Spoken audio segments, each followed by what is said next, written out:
ಹಾಗಿದ್ರೆ 18 ಶಾಸಕರಿದ್ದಾರೆ J D ಎಸ್ನಲ್ಲಿ. 12 ಶಾಸಕರು ಪ್ರತ್ಯೇಕವಾಗಿ ಬಂದರೆ ಅಥವಾ ಕಾಂಗ್ರೆಸ್ ಸೇರಿದರೆ ಅಥವಾ ಪ್ರತ್ಯೇಕ ಗುಂಪಾಗಿ ಕಾಣಿಸ್ಕೊಂಡ್ರೆ ಆ 12 ಜನ ಶಾಸಕರೇನೋಗಿದ್ದಾರೆ ಅವರಿಗೆ ತೆನೆ ಹೊತ್ತ ಮಹಿಳೆಯ ಸಿಂಬಲ್ ಹೋಗುತ್ತೆ, ನಂಬರ್ 1. ಎರಡನೇದಾದರೆ ಅವರು ಪ್ರತ್ಯೇಕ ಆಗ್ತಾರೆ. ಆಮೇಲೆ ಕಳೆದ ಬಾರಿ ನಿಮ್ಗೆ ಗೊತ್ತಿರ್ಬೋದು, ಬಿ ಜೆ ಪಿ ಕಾಂಗ್ರೆಸ್ನ ಮತ್ತು ಜೆ ಡಿ ಎಸ್ನ ಕೆಲವು ಶಾಸಕರನ್ನು ಕರ್ಕೊಂಬಂದಿತ್ತಲ್ವಾ, ಆಗೇನಾಯಿತು, ಉಪಚುನಾವಣೆಯನ್ನು ಮಾಡಬೇಕಾಗಿ ಬಂತು. ಈಗ ಉಪಚುನಾವಣೆ ಮಾಡುವಂಥ ಅಗತ್ಯ ಇಲ್ಲ, ಯಾಕೆಂತಂದರೆ ಅದು ಪ್ರತ್ಯೇಕವಾಗಿದೆ, ಚುನಾವಣೆಯೇ ಇಲ್ಲ. ಆದರೆ ಪಕ್ಷದಿಂದ ಹೊರಹೋದಾಗೆ ಕಾಂಗ್ರೆಸ್ನಿಂದ ಇಂಥ ಆಫರ್ ಹೋಗಿದೆಯಾ? ಹಾಗಿದ್ರೆ ಯಾರೆಲ್ಲ ಬಿಟ್ಟು ಬರ್ತಾರೆ? ನಂಬರ್ 1, ದಳ ಕಮಲಕ್ಕೆ ಕೈ ಗಾಳ ಹಾಕಿದೆಯಂತೆ. ಒಂದು ಎಸ್ ಟಿ ಸೋಮಶೇಖರ್, ಯಶವಂತಪುರದ ಎಮ್ ಎಲ್ ಎ, ಇವರು B J P M L A, ಈ ಹಿಂದೆ ಕಾಂಗ್ರೆಸ್ಸಲ್ಲಿದ್ದರು.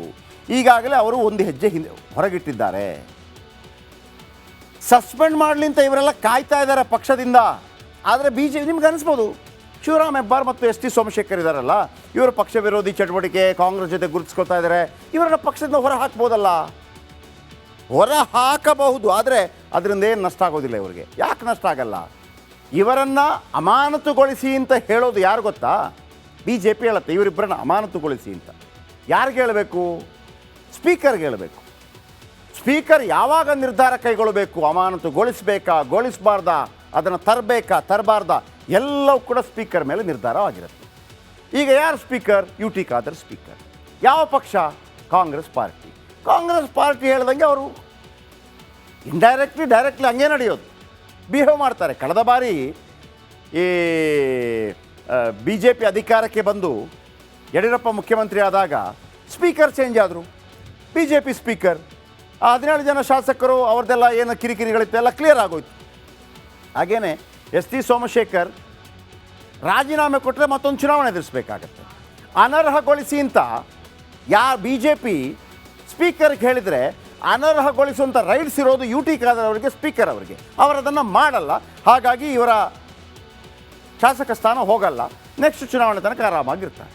ಹಾಗಾಗಿ ಶಿವರಾಮ್ ಹೆಬ್ಬಾರ್ ಎರಡನೇದು, ಶಿವರಾಮ್ ಹೆಬ್ಬಾರ್ ಯಲ್ಲಾಪುರ. ಶಿವರಾಮ್ ಹೆಬ್ಬಾರ್ ಮತ್ತು ಎಸ್ ಟಿ ಸೋಮಶೇಖರ್ ಅವರು ಎಷ್ಟೇ ಪಕ್ಷ ವಿರೋಧಿ ಚಟುವಟಿಕೆ ಮಾಡಿದರೂ ಕೂಡ, ಅವರನ್ನು ಅನರ್ಹಗೊಳಿಸಿ ಅಂತ ಬಿ ಜೆ ಪಿ ಹಾಕಿದರೂ ಕೂಡ, ಪಕ್ಷದಿಂದ ಕಿತ್ತಾಕಿದರೂ ಕೂಡ ಅವರ ಶಾಸಕ ಸ್ಥಾನ ಹೋಗೋದಿಲ್ಲ. ಹೋಗೋದು ಯಾವಾಗ? ಒಂದು ವೇಳೆ ಇದೀಗ ಬಿ ಜೆ ಪಿ ಸರ್ಕಾರ ಅಧಿಕಾರದಲ್ಲಿದ್ದು ಇವರು ಇಂಥ ಕ್ರಮಗಳನ್ನು ಕೈಗೊಂಡಾಗ ಅವರನ್ನು ಅನರ್ಹಗೊಳಿಸಿ ಅಂತ ಹೇಳಿದರೆ 6 ವರ್ಷ ಪಕ್ಷದಿಂದ ಅಥವಾ ಚುನಾವಣೆಯಿಂದ ಅನರ್ಹಗೊಳಿಸಬಹುದಾಗಿತ್ತು. ಹಾಗಾಗಿ ಶಿವರಾಮ್ ಹೆಬ್ಬಾರ್ ಮತ್ತು ಎಸ್ ಟಿ ಸೋಮಶೇಖರ್ ಸೇಫ್ ಆಗಿದ್ದಾರೆ. ಬಿ ಜೆ ಪಿಗೆ ಇವರು ಏನು ಬಿಸಿ ತುಪ್ಪವಾಗಿದ್ದಾರೆ. ಇನ್ನು ಜಿ ಟಿ ದೇವೇಗೌಡರು ಚಾಮುಂಡೇಶ್ವರಿ, ಇವರು ಆಲ್ರೆಡಿ ಮೂಡಾ ವಿಚಾರದಲ್ಲಿ ಸಿದ್ದರಾಮಯ್ಯ ಅವರದನ್ನೇ ಬ್ಯಾಟಿಂಗ್ ಮಾಡಿಬಿಟ್ರು. G T Harish Hunsur, G T ದೇವೇಗೌಡರ ಮಗ. ಇವರಿಬ್ಬರಿಗೂ ಟಿಕೆಟ್ ಫಿಕ್ಸ್ ಆಗಿತ್ತು ಕಾಂಗ್ರೆಸ್ನಿಂದ ಕಳೆದ ಬಾರಿ. ದೇವೇಗೌಡರು ಹೋಗಿ ಬಚಾವ್ ಮಾಡಿದ್ರು ಇಬ್ಬರನ್ನು ಕೂಡ, ಅಂದರೆ ಹೋಗಬೇಡಿ ಅಂತೇಳಿ. ಇನ್ನು ಕರೆಮ್ಮ ನಾಯಕ್ ದೇವದುರ್ಗ, ಅವ್ರಿಗೆ already J D S B J P ಜೊತೆ ಹೋಗಿದ್ದೇ ಸಮಾಧಾನ ಇಲ್ಲ, ಯಾಕಂದರೆ ಅಲ್ಲಿ ಫೈಟ್ ಮಾಡ್ತಾ ಇರಬೇಕು ಬಿ ಜೆ ಪಿಯವ್ರ ಜೊತೆ.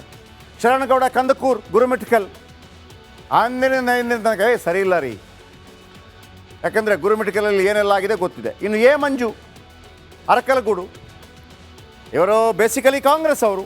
ಇವರ ಮಗ ಮಂಥರ್ಗೌಡ ಕೊಡಗಿನಲ್ಲಿ ಗೆದ್ದು ಬಂದಿದ್ದಾರೆ, ಅವರು ಕಾಂಗ್ರೆಸ್ಸಲ್ಲಿದ್ದಾರೆ, ಇವರು ಬಿ ಜೆ ಪಿಯಲ್ಲಿದ್ದಾರೆ, ಜೆ ಡಿ ಎಸ್ಸಲ್ಲಿದ್ದಾರೆ. ಕಳೆದ ಬಾರಿ ಪ್ರಜ್ವಲ್ ರೇವಣ್ಣ ವಿರುದ್ಧ ಬಿ ಜೆ ಪಿಯಿಂದ ಸ್ಪರ್ಧೆ ಮಾಡಿದರು,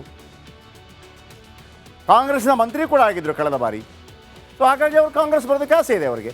ನೇಮಿರಾಜ್ ನಾಯಕ್ ಹಗರಿಬೊಮ್ಮನಹಳ್ಳಿ, ಇವತ್ತಲ್ಲ ನಾಳೆ ಕಾಂಗ್ರೆಸ್. ಸಮೃದ್ಧಿ ಮಂಜುನಾಥ್ ಮುಳಬಾಗಿಲು, ಎಂದೆಂದಿಗೂ ಕಾಂಗ್ರೆಸ್. ಬಿ ಎನ್ ರವಿಕುಮಾರ್ ಶಿಡ್ಲಘಟ್ಟ, ಇವರು ರೆಡಿ ಇದ್ದಾರೆ. ಸೊ ಹಾಗಾಗಿ ಅನೇಕರು ಬರುವಂಥ ಸಾಧ್ಯತೆ ಇದೆ. ಇದನ್ನು ಡಿ ಕೆ ಶಿವಕುಮಾರ್ ಭಾಳ ಮುತುವರ್ಜಿನ ತಗೋತಾ ಇದ್ದಾರೆ. ಯಾಕೆ ಅಂತಂದರೆ ಇವರೆಲ್ಲ ಬಂದರೆ ಏನಾಗುತ್ತೆ ನೋಡಿ ವೀಕ್ಷಕರೇ, ಒಂದು ಮಾತಿದೆ, ಸಿದ್ದರಾಮಯ್ಯನವರು ಒಂದು ವೇಳೆ ಕೆಳಗಿಳಿದಾಗ ಶಾಸಕರು ಏನು ಹೇಳ್ತಾರೆ ಅದನ್ನು ಕೇಳಿ ಅಂತ. ಸಿದ್ದರಾಮಯ್ಯನವ್ರಿಗಿರುವಷ್ಟು ಶಾಸಕರ ಬೆಂಬಲ ಸದ್ಯ ಡಿ ಕೆ ಶಿವಕುಮಾರ್ ಅವರಿಗೆ ಇಲ್ಲದೇ ಇದ್ದಿರ್ಬೋದು, ಯಾಕೆಂದರೆ ಅವರು ಇನ್ನೂ ಕೂಡ ಮಂತ್ರಿ ಆಗಿಲ್ಲ. ನಾನು ಹೇಳಿದೆ ನಿಮಗೆ, ಅಲ್ಲಿ ಸೀನಿಯರಿಟಿ ಮತ್ತೊಂದು ಅಂತಲ್ಲ, ಮುಖ್ಯಮಂತ್ರಿ ಆಗೋದು ಭಾಳ ಇಂಪಾರ್ಟೆಂಟ್ ಆಗುತ್ತೆ ಶಾಸಕರ ಬೆಂಬಲ ಪಡಿಬೇಕು ಅಂತಂದರೆ. ಸೀನಿಯಾರಿಟಿ ಇದ್ದರೆ ಅಲ್ಲಿ ಮಲ್ಲಿಕಾರ್ಜುನ ಖರ್ಗೆ ಅವರಿದ್ದಾರೆ, ಮಲ್ಲಿಕಾರ್ಜುನ ಖರ್ಗೆ ಅವರನ್ನ ಶಾಸಕರು ಕೇಳ್ತಾರೆ ಇಲ್ಲ. 2013ರಿಂದ 2018ರಲ್ಲಿ ಅನೇಕ ಶಾಸಕರೇನಿದ್ರು ಅವರಿಗೆಲ್ಲ ಅನುದಾನ ಕೊಟ್ಟ ಕಾರಣಕ್ಕಾಗಿ ಸಿದ್ದರಾಮಯ್ಯವ್ರ ಮೇಲೆ ಒಂದು ಪ್ರೀತಿ ಇರುತ್ತೆ ಅವರಿಗೆ. ಈಗಲೂ ಅವರೇ ಕೊಡ್ತಾ ಇರೋದು, ಪ್ರೀತಿ ಇರುತ್ತೆ. ಆ ಪ್ರೀತಿ ಬರಬೇಕು ಅಂತಂದರೆ ಡಿ ಕೆ ಶಿವಕುಮಾರ್ ಅವ್ರ ಮೇಲೆ ಅವರು ಮುಖ್ಯಮಂತ್ರಿಯಾಗಿ ಅವರ ಅನುದಾನ ಕೊಟ್ಟು ಆ ಥರ ಅರ್ಥ ಆಯ್ತಲ್ಲ. ಆಮೇಲೆ ಗೆಲ್ಲಿಸೋದಕ್ಕೆಲ್ಲ ದುಡ್ಡು ಕೊಟ್ಟಿರ್ತಾರೆ ಅಲ್ಲಿ ಎಲೆಕ್ಷನ್ಗೆಲ್ಲ. ಸೊ ಇದೆಲ್ಲ ಇಂಪಾರ್ಟೆಂಟ್ ಫ್ಯಾಕ್ಟರ್ಸ್ ಆಗುತ್ತೆ. ನೋಡೋಣ ಏನಾಗುತ್ತೆ ಅಂತ. ಹಾಗಿದ್ರೆ 18 ಶಾಸಕರಿದ್ದಾರೆ ಜೆ ಡಿ ಎಸ್ನಲ್ಲಿ.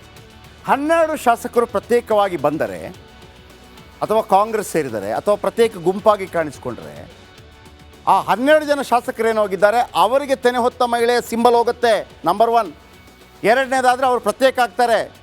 ಆಮೇಲೆ ಕಳೆದ ಬಾರಿ ನಿಮ್ಗೆ ಗೊತ್ತಿರ್ಬೋದು, ಬಿ ಜೆ ಪಿ ಕಾಂಗ್ರೆಸ್ನ ಮತ್ತು ಜೆ ಡಿ ಎಸ್ನ ಕೆಲವು ಶಾಸಕರನ್ನು ಕರ್ಕೊಂಬಂದಿತ್ತಲ್ವಾ. ಆಗೇನಾಯಿತು, ಉಪಚುನಾವಣೆಯನ್ನು ಮಾಡಬೇಕಾಗಿ ಬಂತು. ಈಗ ಉಪಚುನಾವಣೆ ಮಾಡುವಂಥ ಅಗತ್ಯ ಇಲ್ಲ, ಯಾಕೆಂತಂದರೆ ಅದು ಪ್ರತ್ಯೇಕವಾಗಿದೆ, ಚುನಾವಣೆಯೇ ಇಲ್ಲ. ಆದರೆ ಪಕ್ಷದಿಂದ ಹೊರ ಹೋದಾಗೆ ಕಾಂಗ್ರೆಸ್ನಿಂದ ಇಂಥ ಆಫರ್ ಹೋಗಿದೆಯಾ? ಹಾಗಿದ್ರೆ ಯಾರೆಲ್ಲ ಬಿಟ್ಟು ಬರ್ತಾರೆ? ನಂಬರ್ 1, ದಳ ಕಮಲಕ್ಕೆ ಕೈ ಗಾಳ ಹಾಕಿದೆಯಂತೆ. ಒಂದು ಎಸ್ ಟಿ ಸೋಮಶೇಖರ್, ಯಶವಂತಪುರದ MLA, ಇವರು BJP MLA, ಈ ಹಿಂದೆ ಕಾಂಗ್ರೆಸ್ಸಲ್ಲಿದ್ದರು. ಈಗಾಗಲೇ ಅವರು ಒಂದು ಹೆಜ್ಜೆ ಹಿಂದೆ ಹೊರಗಿಟ್ಟಿದ್ದಾರೆ. ಸಸ್ಪೆಂಡ್ ಮಾಡಲಿ ಅಂತ ಇವರೆಲ್ಲ ಕಾಯ್ತಾ ಇದ್ದಾರೆ ಪಕ್ಷದಿಂದ. ಆದರೆ BJP, ನಿಮ್ಗೆ ಅನಿಸ್ಬೋದು, ಶಿವರಾಮ್ ಹೆಬ್ಬಾರ್ ಮತ್ತು ಎಸ್ ಟಿ ಸೋಮಶೇಖರ್ ಇದ್ದಾರಲ್ಲ, ಇವರು ಪಕ್ಷ ವಿರೋಧಿ ಚಟುವಟಿಕೆ ಕಾಂಗ್ರೆಸ್ ಜೊತೆ ಗುರುತಿಸ್ಕೊತಾ ಇದ್ದಾರೆ, ಇವರನ್ನ ಪಕ್ಷದಿಂದ ಹೊರ ಹಾಕ್ಬೋದಲ್ಲ. ಹೊರ ಹಾಕಬಹುದು, ಆದರೆ ಅದರಿಂದ ಏನು ನಷ್ಟ ಆಗೋದಿಲ್ಲ ಇವರಿಗೆ. ಯಾಕೆ ನಷ್ಟ ಆಗಲ್ಲ? ಇವರನ್ನು ಅಮಾನತುಗೊಳಿಸಿ ಅಂತ ಹೇಳೋದು ಯಾರು ಗೊತ್ತಾ? BJP ಹೇಳುತ್ತೆ ಇವರಿಬ್ಬರನ್ನ ಅಮಾನತುಗೊಳಿಸಿ ಅಂತ. ಯಾರಿಗೆ ಹೇಳಬೇಕು? ಸ್ಪೀಕರ್ಗೆ ಹೇಳಬೇಕು. ಸ್ಪೀಕರ್ ಯಾವಾಗ ನಿರ್ಧಾರ ಕೈಗೊಳ್ಳಬೇಕು, ಅಮಾನತುಗೊಳಿಸಬೇಕಾ ಗೊಳಿಸಬಾರ್ದಾ, ಅದನ್ನು ತರಬೇಕಾ ತರಬಾರ್ದಾ, ಎಲ್ಲವೂ ಕೂಡ ಸ್ಪೀಕರ್ ಮೇಲೆ ನಿರ್ಧಾರ ಆಗಿರುತ್ತೆ. ಈಗ ಯಾರು ಸ್ಪೀಕರ್? UT Khader speaker. ಯಾವ ಪಕ್ಷ? ಕಾಂಗ್ರೆಸ್ ಪಾರ್ಟಿ. ಕಾಂಗ್ರೆಸ್ ಪಾರ್ಟಿ ಹೇಳ್ದಂಗೆ ಅವರು ಡೈರೆಕ್ಟ್ಲಿ ಹಂಗೆ ನಡೆಯೋದು, ಬಿಹೇವ್ ಮಾಡ್ತಾರೆ. ಕಳೆದ ಬಾರಿ ಈ BJP ಅಧಿಕಾರಕ್ಕೆ ಬಂದು ಯಡಿಯೂರಪ್ಪ ಮುಖ್ಯಮಂತ್ರಿ ಆದಾಗ ಸ್ಪೀಕರ್ ಚೇಂಜ್ ಆದರು. BJP ಸ್ಪೀಕರ್, ಆ 17 ಜನ ಶಾಸಕರು ಅವ್ರದ್ದೆಲ್ಲ ಏನು ಕಿರಿಕಿರಿಗಳಿತ್ತು ಎಲ್ಲ ಕ್ಲಿಯರ್ ಆಗೋಯ್ತು. ಹಾಗೇನೆ ಎಸ್ ಟಿ ಸೋಮಶೇಖರ್ ರಾಜೀನಾಮೆ ಕೊಟ್ಟರೆ ಮತ್ತೊಂದು ಚುನಾವಣೆ ಎದುರಿಸಬೇಕಾಗತ್ತೆ. ಅನರ್ಹಗೊಳಿಸಿ ಅಂತ BJP ಸ್ಪೀಕರ್ಗೆ ಹೇಳಿದರೆ ಅನರ್ಹಗೊಳಿಸುವಂಥ ರೈಟ್ಸ್ ಇರೋದು UT ಖಾದರ್ ಅವರಿಗೆ, ಸ್ಪೀಕರ್ ಅವರಿಗೆ. ಅವರದನ್ನು ಮಾಡಲ್ಲ. ಹಾಗಾಗಿ ಇವರ ಶಾಸಕ ಸ್ಥಾನ ಹೋಗಲ್ಲ, ನೆಕ್ಸ್ಟ್ ಚುನಾವಣೆ ತನಕ ಆರಾಮಾಗಿರ್ತಾರೆ. ಹಾಗಾಗಿ ಶಿವರಾಮ್ ಹೆಬ್ಬಾರ್, ಎರಡನೇದು ಶಿವರಾಮ್ ಹೆಬ್ಬಾರ್ ಯಲ್ಲಾಪುರ.